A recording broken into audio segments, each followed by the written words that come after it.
Paper leak की समस्या हमारे देश की एक बहुत बड़ी समस्या है। भारत में एग्ज़ाम के पहले पेपर लीक होना एक आम समस्या है और एक बहुत ही बड़ी और गंभीर समस्या है। ये समस्या देश के हर स्टेट में, हर राज्य में कॉमन है। चाहे कोई भी स्टेट हो, वहाँ एग्ज़ाम के पहले पेपर लीक हो जाना बहुत ही एक कॉमन चीज़ है। ऐसा ही एक केस पेपर लीकेज का से जुड़ा हुआ केस सुप्रीम कोर्ट में आया था।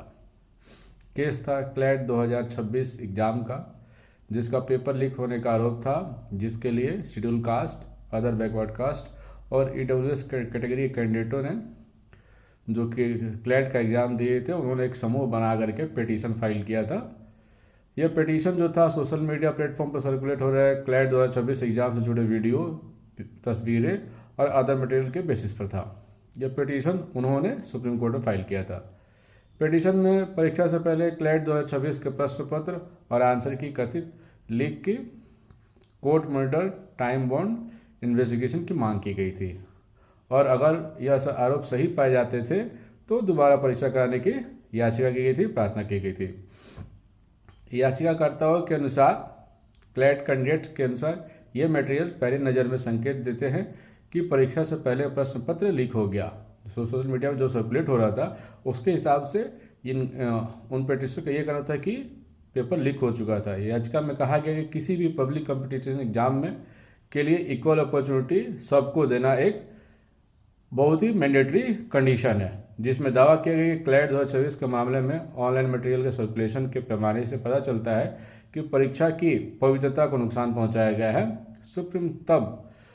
ये सब सुनने के बाद supreme court honourable justice PS Narasimha और जस्टिस आलोक आराधे की बेंच ने 7 दिसंबर को ही कॉमन लॉ एडमिशन टेस्ट जो क्लैट है उसको 2026 के प्रश्न पत्र और आंसर की कथित लीक की कोर्ट की निगरानी में समयबद्ध जांच की मांग को खारिज कर दिया। उस पिटीशन को ही खारिज कर दिया।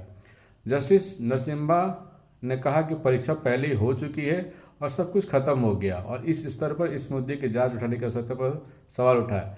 मतलब एग्जाम हो गया तो एग्जाम के पहले एग्जाम हुआ और एग्जाम के पहले उठाया गया तो ठीक रहता। जस्टिस आराधे ने बताया कि याचिकाकर्ताओं ने आरोप लगाया कि लीक 6 दिसंबर को हुआ था, लेकिन वे 16 दिसंबर को कोर्ट पहुंचे। इतने दिनों का टाइम क्यों?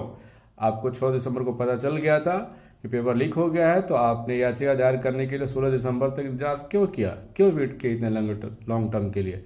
क्यों नहीं उसी समय आगे कोर्ट में पिटीशन लगाया? जस्टिस नरसिम्हा ने कहा कि परिणाम घोषित होने से पहले अगर आप हमारे पास आते तो हम इसकी सराहना करते और जरूर इसके पीछे हम अपना जो प्रोसीडिंग होता है उसको करते। आशा करता हूँ मेरा ये वीडियो आप लोगों को क्लैट 2026 के पेपर लीक से संबंधित इन्फॉर्मेशन को, चाहे कन्फ्यूजन को क्लियर करेगा और आप लोगों को सारी बातें समझ में आ गई होगी कि इसके लिए सुप्रीम कोर्ट ने क्या जवाब दिया। आप मेरे वीडियो को लाइक करिए, मेरे चैनल द बिहारी लॉयर को फॉलो करिए, सब्सक्राइब करिए। बहुत बहुत धन्यवाद।